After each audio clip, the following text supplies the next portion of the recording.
Hello everyone. पिछली video में हमने बात करी थी ब्रिटिश क्रोनोलॉजी के बारे में। हमने वहाँ पर पढ़ा था मेन कौन सी एजेस थी, कौन सी एज के बाद कौन सी एज आती है। और उसमें जो हमें सबसे पहली एज पढ़नी थी वो थी एंग्लो सैक्सन एज, यानी कि ओल्ड इंग्लिश लिटरेचर। जब इंग्लिश बनी थी उस टाइम पर कैसे इंग्लिश बनना स्टार्ट हुई थी, क्या क्या कंडीशंस उस टाइम पर हुई थी, क्या क्या चीज़ें हुई थी, वो सारी चीज़ें एंग्लो सैक्सन एज के अंदर आती है। तो आज हम एंग्लो सैक्सन को डिटेल में पढ़ेंगे, एग्जाम के लिए भी काफ़ी ज़्यादा इंपॉर्टेंट है। तो सबसे पहले अगर बात करें एंग्लो सैक्सन, तो ये एक टाइप की टर्म है जो जर्मनिक ट्राइब्स के लिए यूज़ की जाती है, यानी कि वो लोग जो जर्मनी से इंग्लैंड में माइग्रेट हुए थे। इंग्लैंड में इन्होंने 5th सेंचुरी एडी से लेकर 10th सेंचुरी यानी कि 1066 एडी तक राज किया था। इन्होंने इंग्लैंड के ऊपर लगभग 600 साल राज किया। अब लोगों को इनकी हिस्ट्री कैसे पता चली? एक्चुअली सेंट बीड नाम के एक हिस्टोरियन हुए थे, उन्होंने इनके बारे में लिखा था क्रोनोलॉजिकली कि कैसे ये लोग नॉर्थन जर्मनी से आए, यहाँ पर कैसे इंग्लैंड के अंदर सेटल हुए। उन्होंने लिखा कि ये 3 ट्राइब्स थी, एंजल्स, सैक्सन्स एंड ज्यूट्स, जो यहाँ पर आकर सेटल हो गई थी। उस टाइम पर इंग्लैंड का जो राजा था वॉर्टिगन था, इसने इन 3 ट्राइब्स को इनवाइट किया था, क्योंकि पिक्ट्स और स्कॉटी के जो हमले थे वो काफ़ी ज़्यादा बढ़ गए थे, क्योंकि उस टाइम पर जो रोमन्स हैं वो यहाँ से चले गए थे।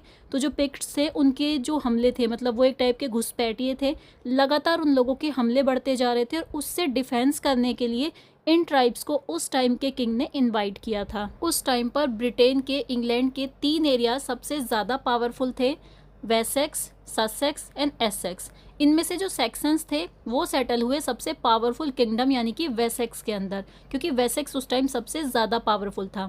उसके बाद जो एंजल्स थे वो सेटल हुए East Anglia, Middle Anglia, Mercia and Northumbria के एरिया में। उसके बाद ज्यूट्स को सबसे कम एरिया मिला, वो कैंट के अंदर सेटल हो गए।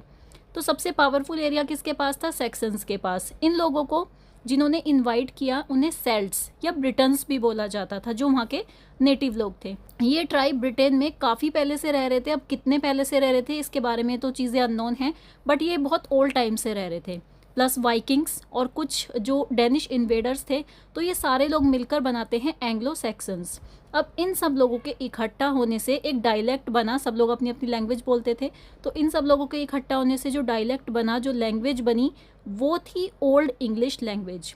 एंग्लो सैक्सन्स के बारे में हमें पता चलता है एंग्लो सैक्सन क्रॉनिकल्स से, जो कि स्टार्टिंग में बिखरे हुए पेजेस थे, किसी ने इन्हें असेंबल कराने की कोशिश नहीं करी थी, तो काफ़ी टाइम तक ये बिखरे हुए रहे थे, रैंडम इधर उधर थे। लेकिन किंग एल्फ्रेड ने इन्हें असेंबल कराया, क्योंकि किंग एल्फ्रेड ने लिटरेचर को काफ़ी सपोर्ट किया था। उन्होंने खुद लैटिन लैंग्वेज सीखी और चीज़ों को ट्रांसलेट किया। बहुत सारी लैटिन बुक्स थी जिनको उन्होंने ओल्ड इंग्लिश लैंग्वेज के अंदर ट्रांसलेट किया। एल्फ्रेड द किंग की वजह से आज हम ओल्ड इंग्लिश को पढ़ पाते हैं, या फिर ओल्ड इंग्लिश लैंग्वेज को हम इसके एग्जिस्टेंस को देख पाते हैं, क्योंकि उसमें कहीं ना कहीं सबसे बड़ा कंट्रीब्यूशन किंग एल्फ्रेड का रहा है। तो एंग्लो सैक्सन्स क्या है, इसकी सारी इंपॉर्टेंट चीज़ें एक एक करके अब हम डिस्कस करने वाले हैं। सबसे पहले अगर बात करें, एंग्लो सैक्सन्स का पीरियड जो था वो 450 एडी से स्टार्ट हो चुका था। ये लोग स्टार्टिंग में ट्राइब्स थे, एंग्लोस, या इनको इंग्लास भी बोला जाता था, इंग्लास ट्राइब थे, क्योंकि ये इंग्लैंड से बिलोंग करते थे। सेक्शंस की अगर बात करें तो ओल्ड जर्मनिक ट्राइब थे ये लोग, सेक्सनी नाम इनको बोला जाता था। तो इस तरीके से एंग्लो सेक्सन यहाँ पर फॉर्म हुआ। और यहाँ पर ध्यान देने वाली बात यह है कि हम उस टाइम की बात कर रहे हैं, उस एज की बात कर रहे हैं जब इंग्लिश लैंग्वेज नहीं थी। इंग्लिश लैंग्वेज फॉर्म हो रही थी, बन रही थी, बट इंग्लिश लैंग्वेज उस टाइम तक नहीं थी। तो हम उस पीरियड की यहाँ पर बात कर रहे हैं।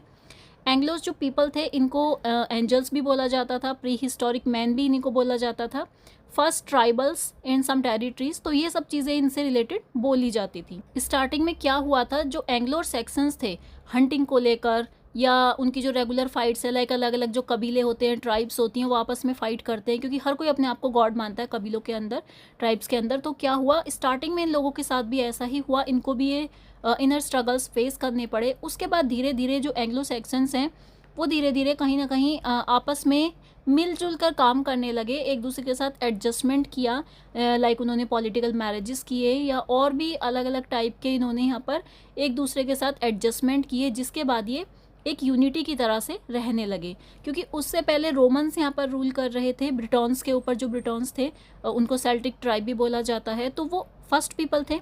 ये लोग ब्रिटोनिक डायलेक्ट बोलते थे, जो कि earliest ever form of English है, इसको याद रखना। ब्रिटोनिक डायलेक्ट ये लोग बोलते थे। ज़ीरो लेवल की जो इंग्लिश है वो ये बोलते थे, क्योंकि इंग्लिश लैंग्वेज आई थी 1362 के अंदर। उससे पहले जो ज़ीरो लेवल की इंग्लिश बोली जाती थी वो ब्रिटोनिक डायलेक्ट के अंदर आती थी। उससे पहले भी यहाँ पर काफ़ी सारी लैंग्वेजेस बोली जाती थी, जैसे इंग्लास, एंजल्स की लैंग्वेज, लेकिन कोई लिटरेचर अवेलेबल नहीं था 450 AD से पहले। मैन्यूस्क्रिप्ट्स भी लगभग डेड थी। इनसे पहले यहाँ पर रोमन्स का राज होता था, जो कि स्ट्रॉन्गेस्ट ट्राइब थी। फर्स्ट ट्राइब वॉरियर भी इनको बोला जाता है, जिसने यूरोप को कंट्रोल किया। आपने रोमन हिस्ट्री के बारे में सुना भी होगा, ग्रेटेस्ट रोमन किंग्स के बारे में सुना होगा, लाइक जूलियस सीजर, पॉम्पे, नायरो। तो ये सब ग्रेटेस्ट रोमन हिस्ट्री के किंग हुआ करते थे, ग्रेटेस्ट वॉरियर हुआ करते थे। रोमन ने क्या किया, 383 AD के अंदर इंग्लैंड को लेफ्ट कर दिया। उस टाइम पर क्या हुआ था, रोम के अंदर काफ़ी ज़्यादा इंटरनल वॉर्स होने लगे थे। तो ये लोग यहाँ पर ये बोल के जा रहे थे कि अब हमें रोम को सेव करना है, तुम अपनी एरिया को खुद संभालो। तो ये इंग्लैंड छोड़कर इसीलिए जाना चाहते थे क्योंकि इनको रोम को सेव करना था। लास्ट रोमन जिसने इंग्लैंड को लीव किया 410 AD के अंदर, उसने इंग्लैंड को लीव किया। और जो रोमन्स हैं उन्होंने जो ब्रिटन्स को ऑफिशियली लीव किया था वो 383 AD के अंदर लीव कर दिया था। मतलब 383 में सारे रोमन्स यहाँ से चले गए थे, लेकिन जो लास्ट किंग गया था 410 AD के अंदर गया था। इवन जो रोमन किंग था उसने एक गुड बाय लेटर लिखा। होनोरियस नाम का जो लास्ट रोमन किंग था उसने ब्रिटॉन्स के लोगों के लिए एक लेटर लिखा, जिसमें उसने ये अनाउंस किया कि हम अब तुम्हारे इंग्लैंड को छोड़कर अपने रोम वापस जा रहे हैं। तो इस तरह से उसने लेटर लिखकर, गुड बाय लेटर लिखकर ऑफिशियली अनाउंस करके तब वो लोग यहाँ से चले गए थे। अब अगर वही एंग्लो सेक्सन्स की बात करें तो डायरेक्टली इंग्लैंड से एंग्लो सेक्सन्स भी बिलोंग नहीं करते हैं, वो भी बाहर से आए थे। लोग सोचते हैं कि फर्स्ट ओरिजिनल जो इंग्लिश पीपल हैं, जो इंग्लिश ट्राइब हैं, वो एंग्लो सेक्सन्स है, लेकिन ये लोग भी बाहर से आए थे। एक्चुअली ओल्ड जर्मनिक ट्राइब है ये, जो एक्चुअली यहाँ पर माइग्रेट होकर आए। रोमन्स ने जैसे ही लेफ्ट किया इंग्लैंड को तो एंग्लो सेक्सन्स यहाँ पर आ गए।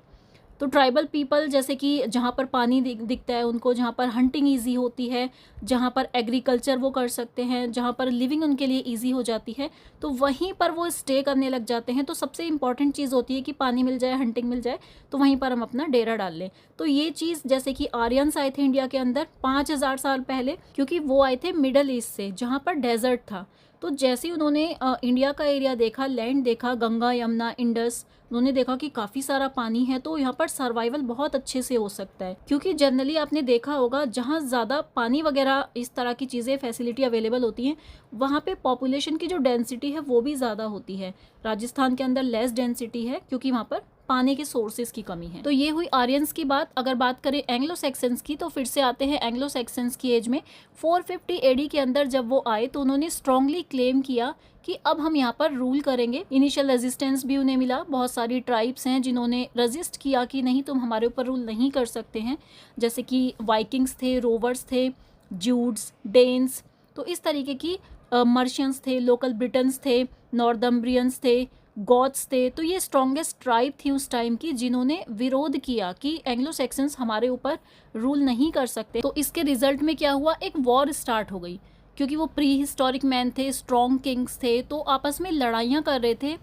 जैसे इंडिया के अंदर आप मान लो डिफरेंट स्टेट्स हैं, हैदराबाद, कश्मीर, गोवा, दिल्ली, तो सब क्या करते हैं आपस में, अगर ये लोग आपस में लड़ने लग जाएं तो इस तरीके से क्या हुआ, जब एंग्लो सेक्सन आए तो इन जो ये स्ट्रॉन्गेस्ट ट्राइब्स थी इंग्लैंड के अंदर, उन्होंने एंग्लो सेक्सन से 1 by 1 फाइट किया, एक एक करके। तो 450 AD से लेकर 650 AD यानी कि लगभग 200 साल तक ये चीज़ चलती रही। और स्ट्रांगली उसके बाद एंग्लो सेक्सन्स ने पूरे एरिया को कंट्रोल कर लिया, उन लोगों को हरा दिया।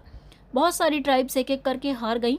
तो उसके बाद क्या हुआ, यहाँ पर एंग्लो सेक्सन ही स्ट्रॉन्गेस्ट ट्राइब अनाउंस हो गई। तो अब जितनी भी ये स्ट्रॉन्गेस्ट ट्राइब्स थी जो अपने आप को क्लेम करती थी, जिनके नाम थे Mercians, Vikings, Wessex, Sussex, Essex, East Anglia, Kent, Northumbrian, ये सब जो एरिया थे, जो यहाँ की ट्राइब्स थी, इन सब ने सरेंडर कर दिया एंग्लो सेक्सन्स के सामने। तो जो एंग्लो सेक्सन्स थे उनका एम्पायर काफ़ी स्ट्रॉन्ग हो गया, वो पूरे में कंट्रोल अपना करने लगे। उसके बाद धीरे धीरे जो और भी ट्राइब्स थी उन्होंने उनको अपने साथ मिक्स कर लिया।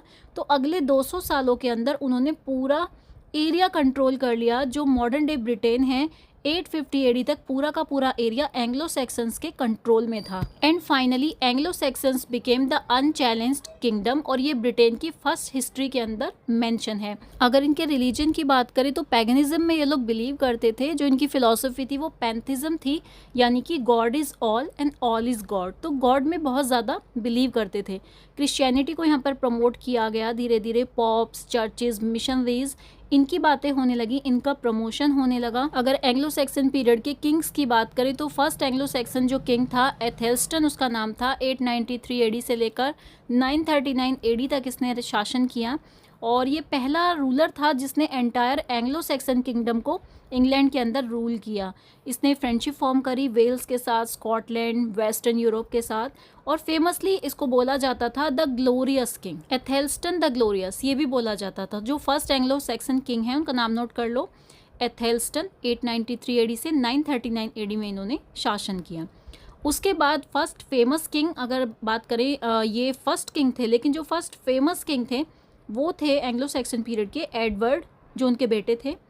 उनको बोला जाता था Edward the confessor. Modern historian उन्हें बोलते हैं कि he is the first true modern day king of England, यानी कि एंग्लो सैक्सन इंग्लैंड का जो first true modern day king है वो है एडवर्ड द कन्फेसर। अब एडवर्ड द कन्फेसर ने क्या किया, उन्होंने विलियम ऑफ नॉर्मेंडी के साथ, द किंग ऑफ नॉर्मन्स उनको बोला जाता है, तो जो किंग ऑफ नॉर्मन्स थे विलियम नॉर्मेंडी, उनके साथ एडवर्ड ने फ्रेंडशिप बिल्ड करी, और 1066 एडी में एडवर्ड की डेथ हो जाती है। काफ़ी सारी स्टोरीज बनती हैं इनकी डेथ को लेकर कि एडवर्ड ने कहा था अपने फ्रेंड से कि अगर मैं ना रहूं तो तुम सब चीज़ें यहाँ पर हैंडल कर लेना।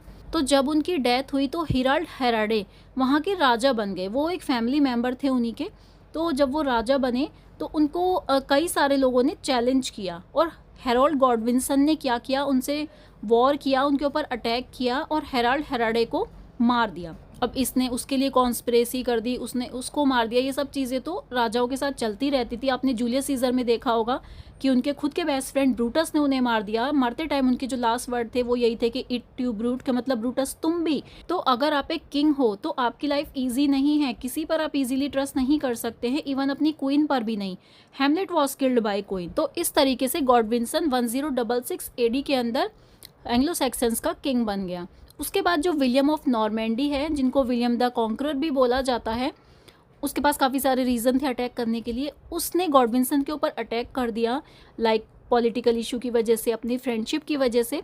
तो उन्होंने जो फ्रेंडशिप का अपना प्रॉमिस दिया था, कोई भी केस यहाँ पर हो सकता था, तो उन्होंने वहाँ पर अटैक कर दिया गॉडविंसन के ऊपर। तो जो किंगडम था उसके ऊपर अटैक हुआ, एक हिस्टोरिक बैटल वहाँ पर लड़ा गया। उस बैटल को बोला जाता है द नॉर्मन कॉन्क्वेस्ट। ये 1066 एडी के अंदर लड़ा गया, the biggest battle of England history. तो ये काफ़ी इंपॉर्टेंट है, आप इसको नोट कर लेना। तो जब वॉर हुआ, वॉर के अंदर क्या हुआ, दोनों स्ट्रॉन्ग थे, विलियम द कॉन्करर भी स्ट्रॉन्ग था और उधर गॉडविंसन भी स्ट्रॉन्ग था। लेकिन यहाँ पर जो विलियम द कॉन्करर है, उन्होंने एक माइंड गेम किया, उन्होंने एक प्ले कर दिया, यहाँ पर एक गेम खेल दिया। किस तरीके से उन्होंने किया कि उन्होंने लोगों को बोला कि तुम ड्रम बजाओ। तो जब ड्रम बजाने लगे लोग तो गॉडविंसन मारा गया, गॉडविंसन मारा गया, इस तरह की चीज़ें वहाँ पर बोली जाने लगी। एक र्यूमर फैल गया चारों तरफ, और उसकी वजह से क्या हुआ, पैनिक क्रिएट हो गया। तो गॉडविंसन ने क्या किया, अपने आर्मर को, अपने मतलब फेस मास्क को हटाया, अपने घोड़े से उतरा, उसने अपने फेस मास्क को हटाया, जबकि लोगों ने मना किया था कि ऐसा मत करो, लेकिन अपना फेस उसने शो करने के लिए कि मैं जिंदा हूँ, मैं मरा नहीं हूँ, तो ये चीज़ करने के लिए उसने अपना मास्क हटा दिया। और यहीं पर जो प्लान था वो सक्सेसफुल हो गया था विलियम द कॉन्करर का, क्योंकि विलियम द कॉन्करर के पास एक आर्चर्स की पूरी टीम थी। उसने क्या किया, एरोस को टारगेट किया उसके फेस के ऊपर, चारों तरफ से जो गॉडविंसन है उसके ऊपर एरोस से अटैक कर दिया गया। एक एरो डायरेक्टली उसकी आंख के आर पार हो गया और वो ऑन द स्पॉट डेड हो गया। तो इस तरह से जो विलियम द कॉन्करर है वो जीत गया और एंग्लो सैक्सन्स नॉर्मन्स का वहाँ पर राजा बन गया। अब एंग्लो सैक्सन्स को एंग्लो नॉर्मन्स कहा जाने लगा, लेकिन एंग्लो नॉर्मन्स कहना भी यहाँ पर ठीक नहीं होगा, क्योंकि चौसर से पहले का जितना भी लिटरेचर है, जितना भी लिटरेरी वर्क था, उसको एंग्लो सैक्सन ही कहा जाता है। तो 1066 एडी काफ़ी इंपॉर्टेंट है। ये एज आपको, एडी आपको याद रखना है, क्योंकि नॉर्मन कॉन्क्वेस्ट हुआ था इसके अंदर। इसको बैटल ऑफ हेस्टिंग्स भी बोला जाता है कि बैटल ऑफ हेस्टिंग्स कब लड़ा गया था, नॉर्मन कॉन्क्वेस्ट कब हुआ था। तो 1066 एडी विलियम द कॉन्करर और हेराल्ड गॉडविंसन के बीच। तो ये चीज़ इंपॉर्टेंट है काफ़ी, इसको आप याद रख लेना। बाकी एंग्लो सेक्शंस में जो भी इंपॉर्टेंट चीज़ें थी मैंने सारी चीज़ें आपके साथ शेयर कर दी हैं। इसके अंदर क्या क्या लिटरेरी वर्क्स थे वो सारी चीज़ें हम नेक्स्ट वीडियो में डिस्कस करेंगे। फिलहाल कोई कन्फ्यूज़न, कोई डाउट अगर आपका रह गया हो तो वो भी कमेंट सेक्शन में आप पूछ लेना। Thank you for watching.